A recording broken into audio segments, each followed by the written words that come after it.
Your dog and a stranger are drowning. You can only save one. Who do you choose? Dennis Prager says your answer reveals everything about how you define right and wrong. In his new book, If There Is No God, Prager exposes the danger of emotion-based morality and why, without objective truth, society descends into chaos. This isn't a religious book. It's a rational case for moral clarity in a confused age. If There Is No God, from Dennis Prager. Order now at pragerstore.com. Welcome to Timeless Wisdom with Dennis Prager. Hear thousands of hours of Dennis's lectures, courses, and classic radio programs. And to purchase Dennis Prager's Rational Bibles, go to DennisPrager.com.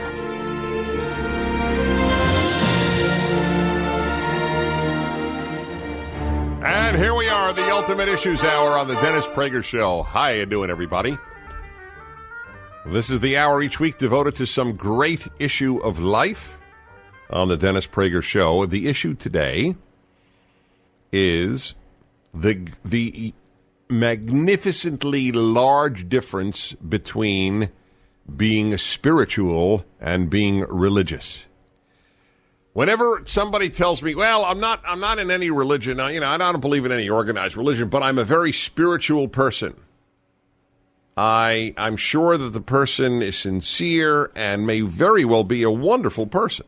That's a given. But it's a meaningless statement to me.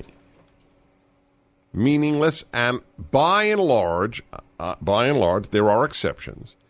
I think it is really more or less a narcissistic cop-out from the demands of being in a religion. I'm spiritual. I'm not, I don't care about organized religion, but I'm a very spiritual person. Means that I do what I want, when I want, the way I want.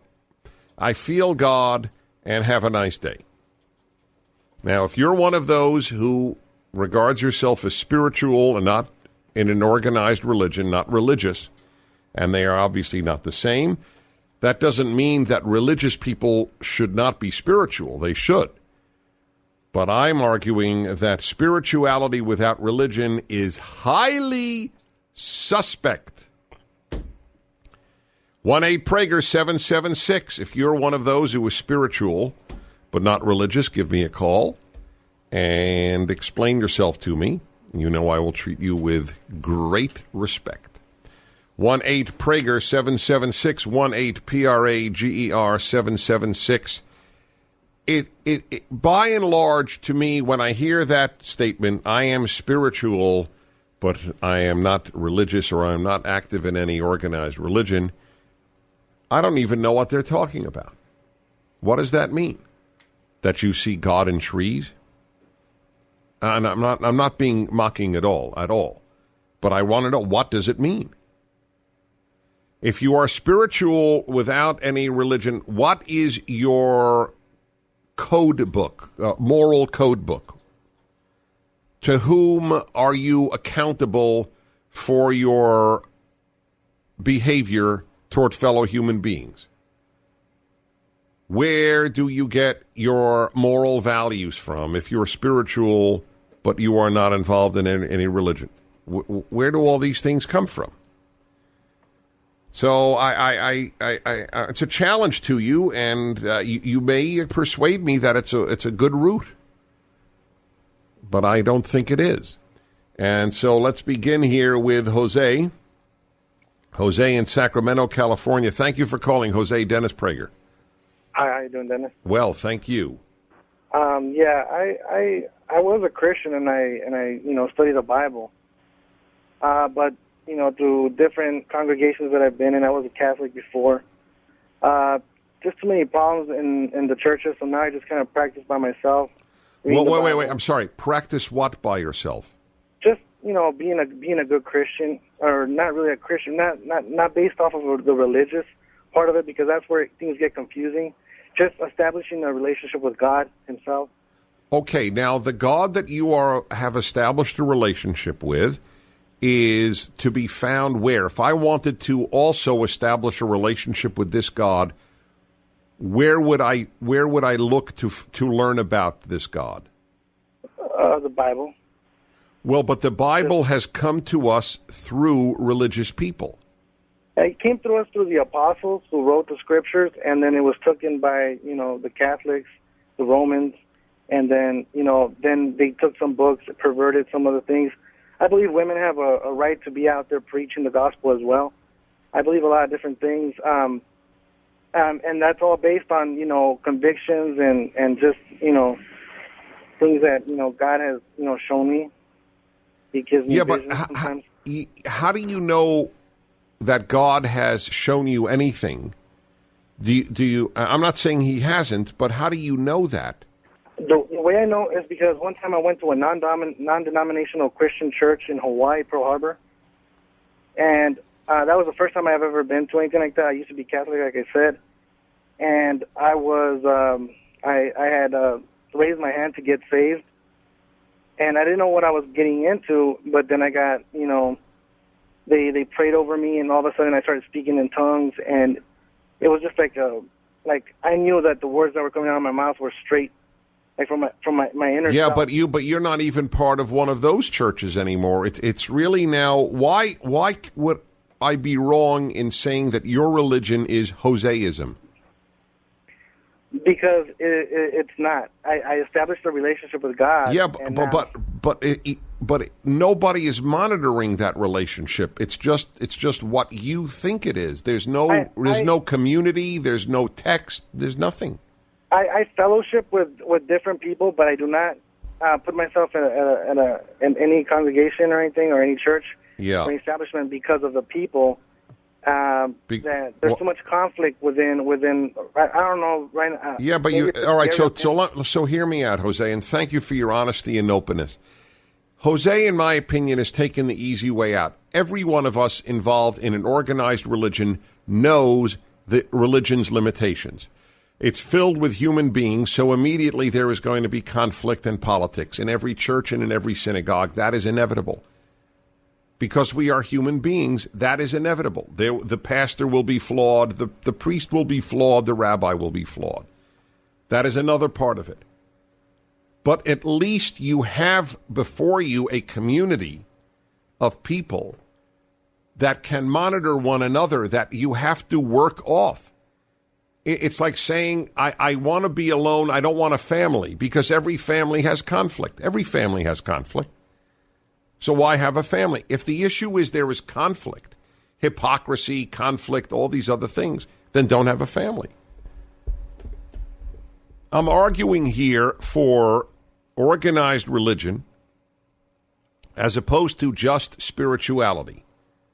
You without a mediating group to monitor your quote-unquote relationship with God, how do you know that it isn't just a relationship with yourself? And you've just thrown in the word God. Now, I'm not saying you know it even if you have a community. A community could be diluted too. I acknowledge that. And there's no perfect answer. Also, my other reaction to what Jose said was he has taken the texts of organized religion and then thrown away the religion. These texts didn't come to us through disembodied or non-organized religion people. The Old Testament came from the Jews. The New Testament came from the followers of Jesus, Paul, the apostles. These people were all in an organized group. Jews were Jews, and the followers of Christ were Christians. And many of them were Jews. And most of them were Jews. But whatever they were in an organized community. They didn't call themselves spiritual without a community. So you've taken the text of organized religions, you've taken the God of organized religions, and decided that you don't need the religions that gave you that God. But then why do you accept that God? You accept the God of an organized religion, but the organized religion is now all of a sudden it's wrong. All right, let's go to some more challenges here. Atlanta, Georgia, Chris. Hello, Chris. Dennis Prager. Hey, Dennis. Ever since I was a kid, I've always been against organized religion. On a gut level, I just knew it couldn't be right. And however, I did believe there was a God, a higher power, if you will. And the way I really became spiritual is I've been listening to people being interviewed who've had near-death experiences and reading about them, and almost all of them say the same story. They go to a loving light, and they have this panoramic life review, and in an instant they relive their entire lives, but in the shoes of the people they interacted with. So the guy that they cut off in traffic, they felt his anger and his frustration as a result of your action. The person you lent a helping hand to when he needed help, you felt that good feeling. All right, hold on. We'll be back in a moment. Ultimate Issues Hour, Dennis Prager Show. This episode of Timeless Wisdom will continue right after this.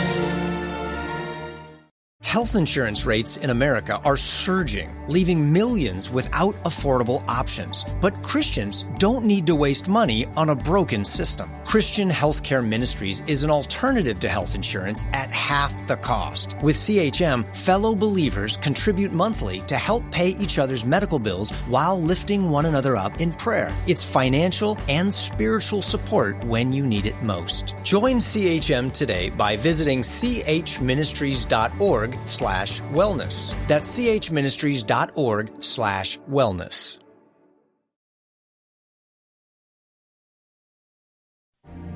Now, back to more of Dennis Prager's Timeless Wisdom.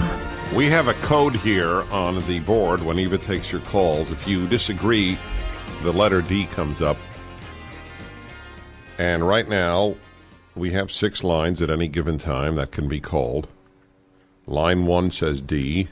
Line 2 says D. So does line 3. Line 4 says D. Line 5 says D, and so does line 6. Which is good, because I want to speak to you folks who disagree with me in general, and certainly on this issue. This is the Ultimate Issues Hour on the Dennis Prager Show.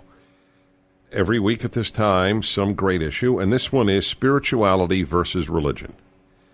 I read and I meet people all the time who claim to be, and I trust them.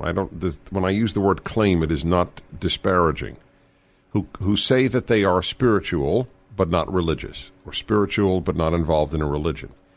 I am extremely suspicious of that claim, because spirituality without religious community, without religious guidelines, without religious texts, can too easily be, hey, I do what I think, I do what I feel.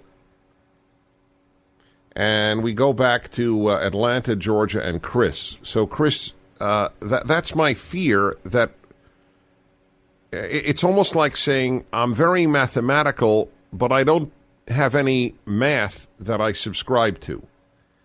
You with me? Not really. I subscribe to a way of life, if you will, I guess. And where does that come from? Where does that come from?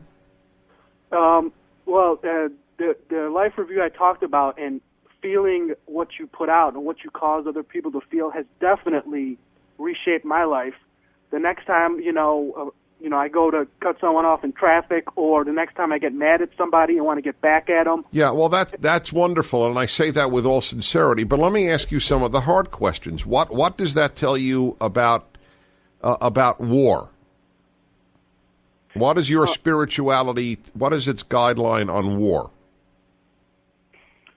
It tells me that you need a strong justification to inflict pain on other people. And where did you get that? You got that from where?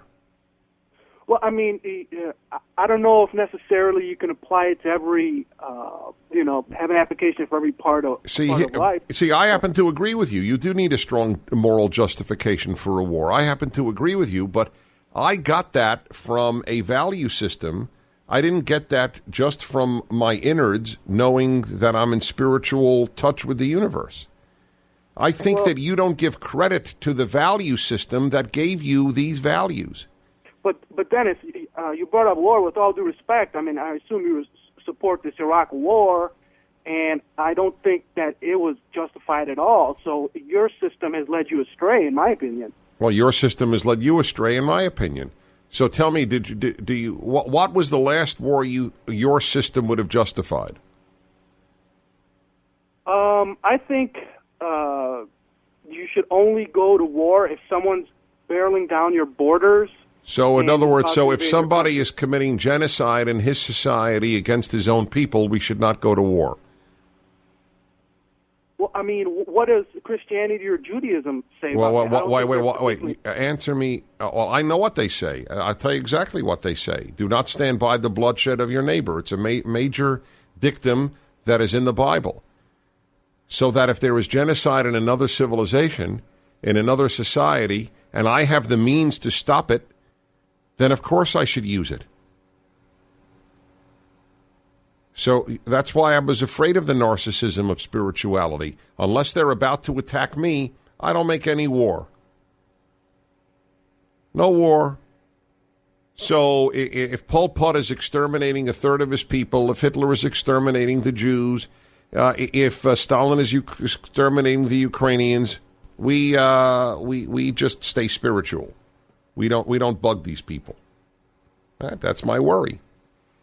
All right, I'm glad you called, though, Chris. I appreciate it. I'm sure you reflect a lot of people's views. And we'll go to Dallas, Texas. Joe. Hey, hello, Joe. Dennis Prager. Dennis, how you doing? Well, thank you. Good. One line I took away from a great man in actually Alcoholics Anonymous, it was religion is for people who don't want to go to hell, and spirituality is for people who've been to hell and don't want to go back. And that's proven especially true in my life. I grew up in an extremely religious home. My grandmother was a ordained minister.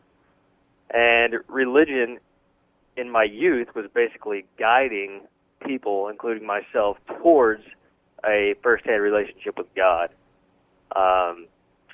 And I believe that's true. Most people, in my experience, go to church, they have no spiritual connection. They just go because that's the way they were raised. This is the way they see. It's the way they see their family getting valued. How do you know that they don't have a spiritual connection? Who are you to judge? I can speak from just personal experience. Me and some of my friends. And what does spiritual connection mean? A spiritual connection is an actual. It's where church quits being about going in the ceremony and the ritual and starts being about an actual relationship and a interpersonal sense between you and God. What does that mean? How do I know? How do you know if the guy next to you at church has one or not? A conversation, ask. Some people say, well, I don't get anything out of going to church. Even people who are, they're there weekly. I don't understand. You see, you have a very harsh judgment of your fellow human being based which your spirituality doesn't speak well for your spirituality, Joe. Sure. You know that the average guy next to you at church doesn't have a relationship with God, is there for, I don't know. So why is he there? Because he wants to show off? He's sitting there striving for that personal relationship with God. And he may have a personal relationship, but not... What if maybe he wants a personal relationship with other people who are fellow believers? Sure. And he knows that the church can do a lot more good for poor people, let's say, than individual spiritual people do. Sure, absolutely, and that's fine. I think that being a religious person is very. It's easy to do without spirituality. It's easy just to go through the motions. I think it's far easier to be spiritual without religion than to be religious without spirituality. Really? Yeah, of course. It means nothing. It's effortless. Hey, hello, I'm spiritual. I feel God.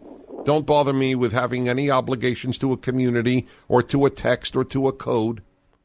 I think that comes down to the individual person. I grew up in a Christian faith. I still consider myself to be Christian, but for basically the last 20 years of my life, I don't consider myself to have been spiritual or a spiritual Christian because it was just going through the motions. It was a ritual. It was everything. Well, even the motions thing, I happen to like motions. I'm a pro-motion man. Okay? I go through the motions on the highway of driving safely. My heart isn't in it. I rather speed. We'll be back in a moment. This episode of Timeless Wisdom will continue right after this. Americans have a big healthcare problem. Over 100 million citizens carry medical debt while paying for overpriced and complicated health insurance. As Christians, we don't have to pay for a broken system. Christian Healthcare Ministries is an alternative to health insurance at half the cost. Plus, you can enroll at any time. Stand up to health insurance with a biblical solution. Join CHM today by visiting chministries.org/wellness. That's chministries.org/wellness.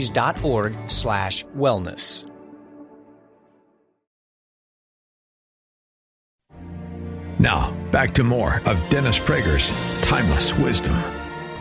You're listening to the Dennis Prager Show. This is the Ultimate Issues Hour, the hour devoted to some great issue of life.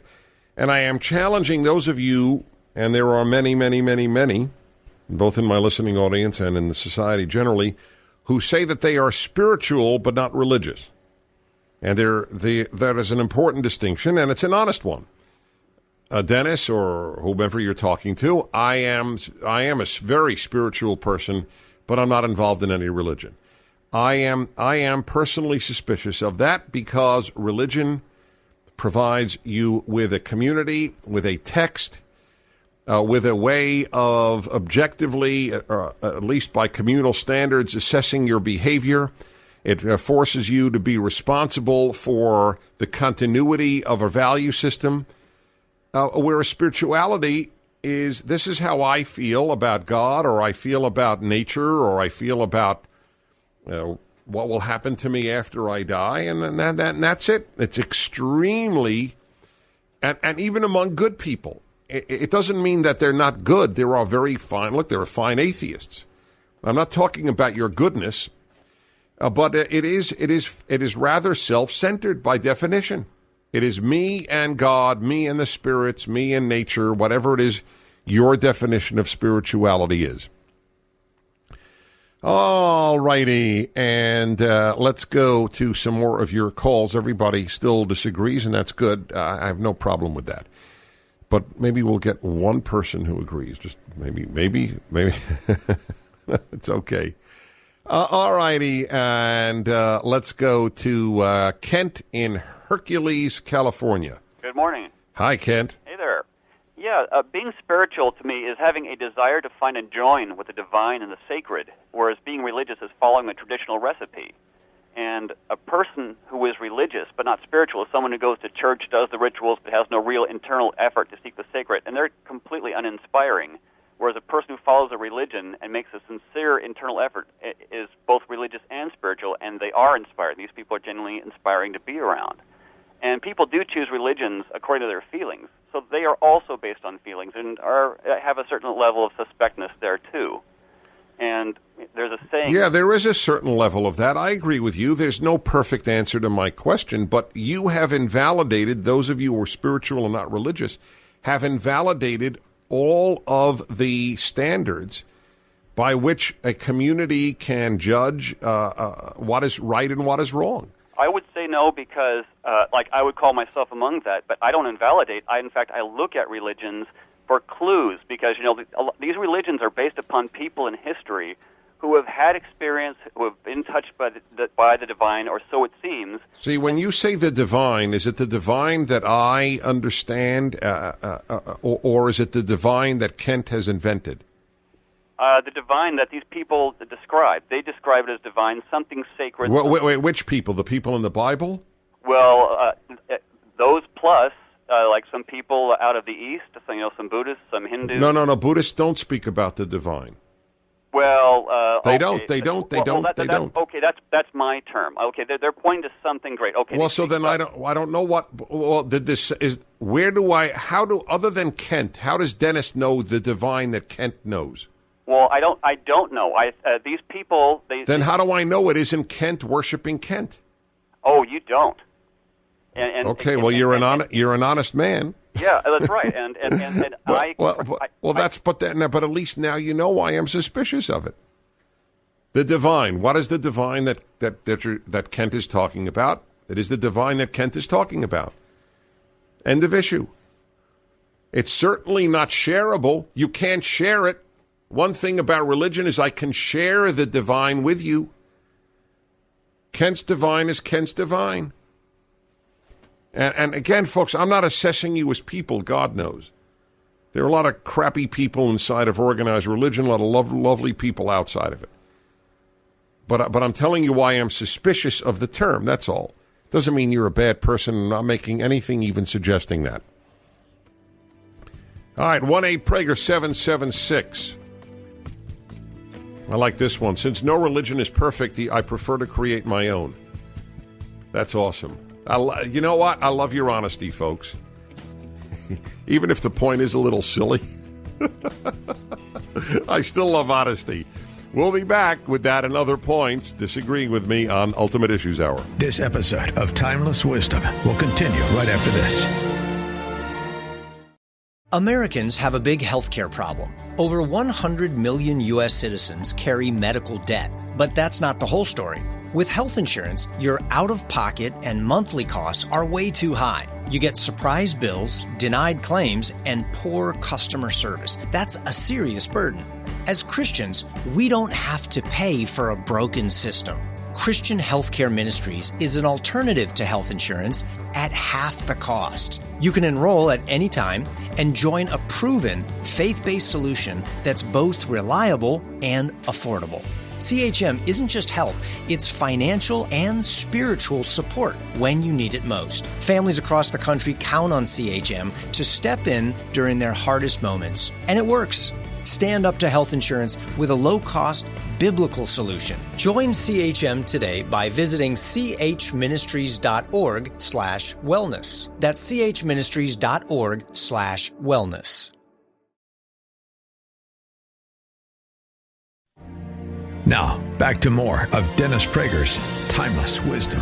It's the Ultimate Issues Hour on the Dennis Prager Show, and the ultimate issue today is religion versus spirituality. Not that religious people can't be spiritual, but those who are spiritual without religion, I think what you've done is, I think you've taken from an institution, decided the institution does not have to exist any longer.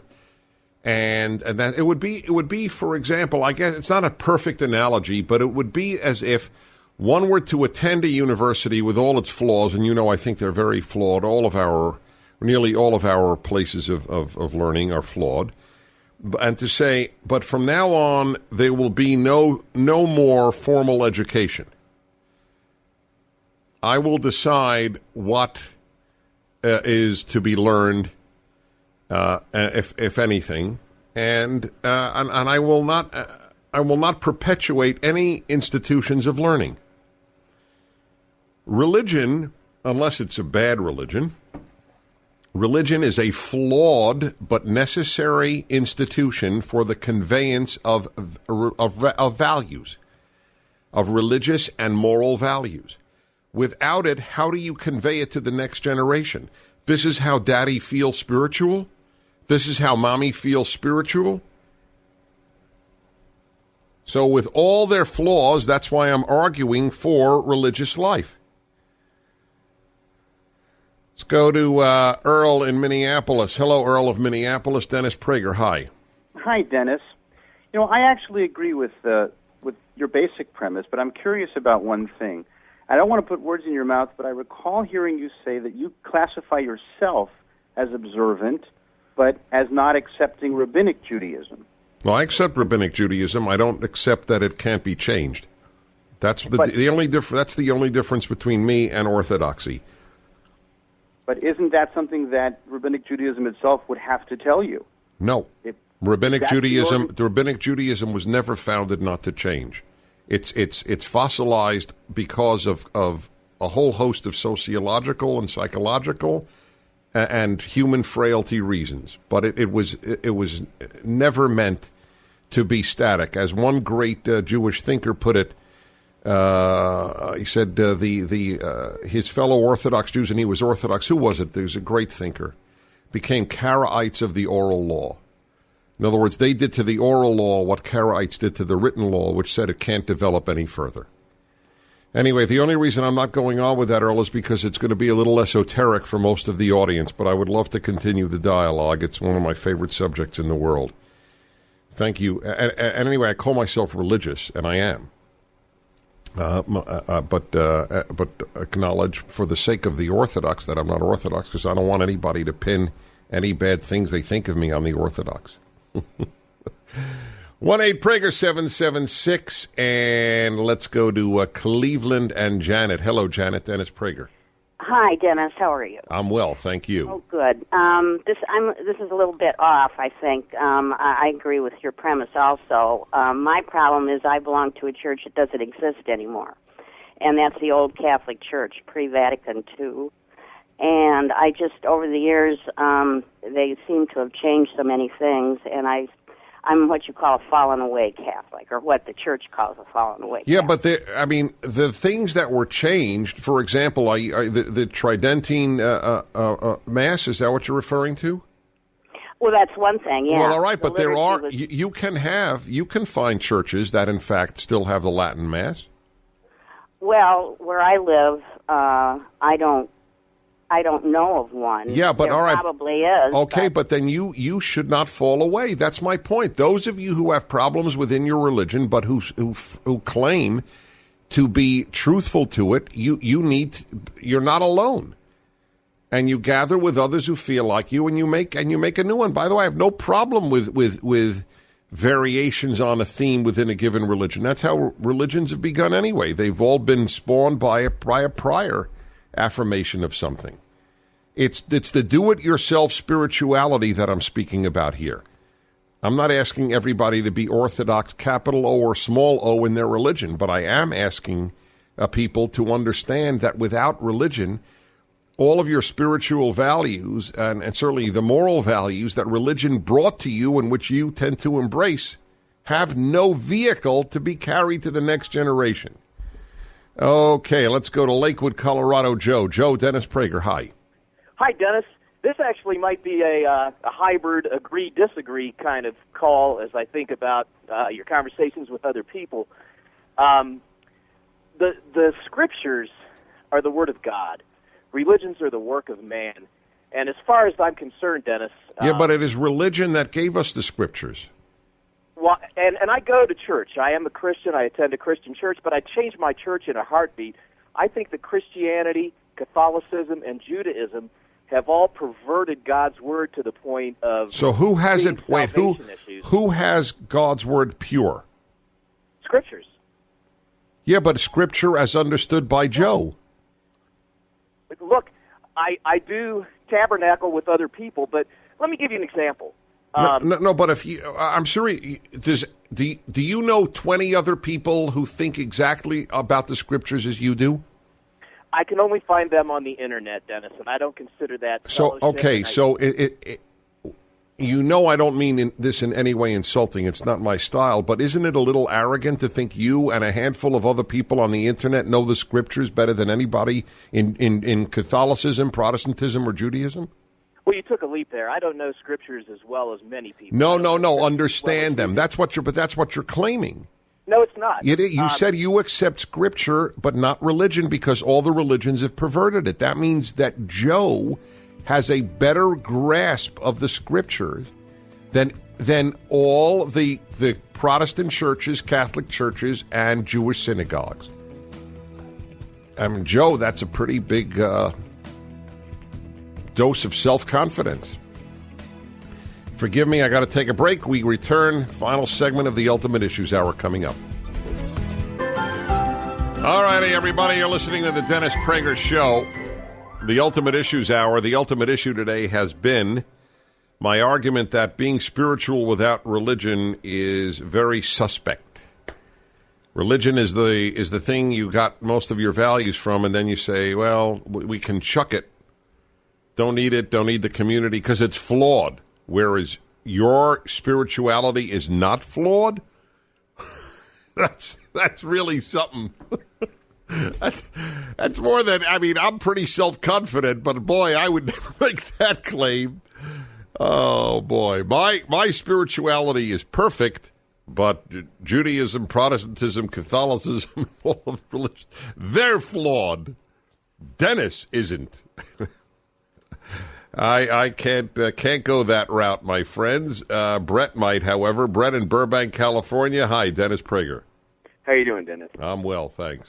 Well, I'm kind of a mutt in that a mutt of religion in that I was brought up Methodist, went to a Catholic school, went to a Baptist school, yet I'm a geologist and firmly believe in evolution. So what? They're not, a lot of religious people believe in evolution.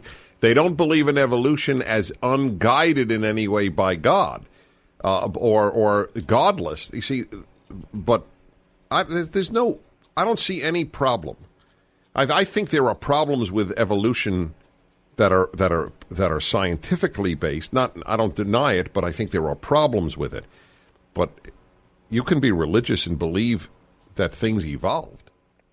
Right, I understand that, but when with all the churches I have gone to, the part I find difficult is finding one that actually will discuss evolution in a context in which when did man But why? Why is that? That's not the purpose of religion. The purpose of religion isn't to teach geology. You got that at college. Purpose of religion is to teach you why there is a universe and how to live in it. Yeah, but at what point you have to at some point correlate when, if you believe in evolution, you have to correlate at some point when did man fall, since we've been around for 20, 30,000 years. What is that? Why? Why is the question when of significance? I wish we had more time on this.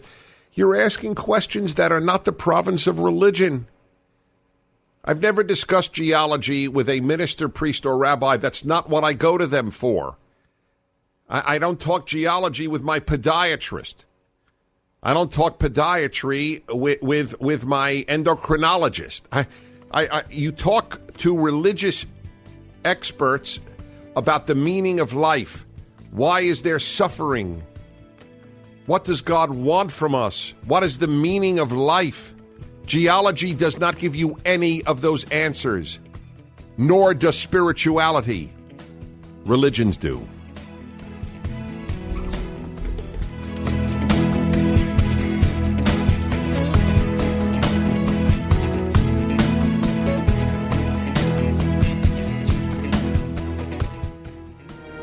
This has been Timeless Wisdom with Dennis Prager. Visit DennisPrager.com for thousands of hours of Dennis's lectures, courses, and classic radio programs, and to purchase Dennis Prager's Rational Bibles.